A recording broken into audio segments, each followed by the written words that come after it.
Cik veca smieklu gāze? Smieklu gāze? Kam tev smieklu gāzi? Nē, smieklu gāzi neievietoju.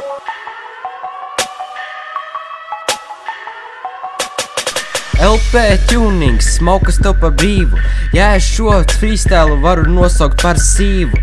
Nē, bet tomēr es to daru brīvi, tāpēc tu man vari atņemt vienu rīmi.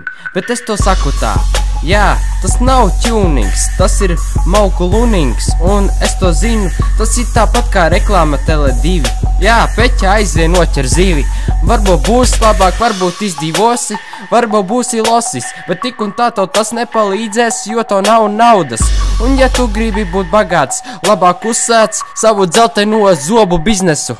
Pagājuši gadu tu uz mani ausis spicēji, dabūju pa purnu un projām aizpisi. Aizbraucu uz Rīgu un ticēji, ka tur pāris vāveres atradīsi. Dzirdēju pagājuši gadu, ka tu izpisi līnu un pat tev nevajadzēja vazelīnu, jo tev bija viegli tajā iebāzt, tajā fatijas dupsī. Jā, tas ir tāpat kā pistruksi. Nevis luiks, bet loks. Man ir tāds šoks, kad viņam ir pilnīgas brūnas kājas. Jā, viņam, kura atrodas mājas, viņš vispār tādas nezina, jo viņš dzīvo suņu būdā. Savā hūdā, kur viņam draugi dzeras.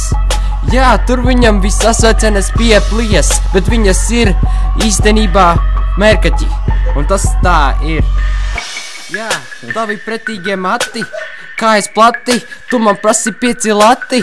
Nē, šeit tev 1 ruplis, tā būs vērtība. Šeit tev mana svētība, būsi krutais čalis, zilais valis no geju bāra. Dzīve sūra, jo pimpjus redz vairāk nekā maukas. Brauc uz laukiem, tur tevi uzņems visi kā VIP viesi.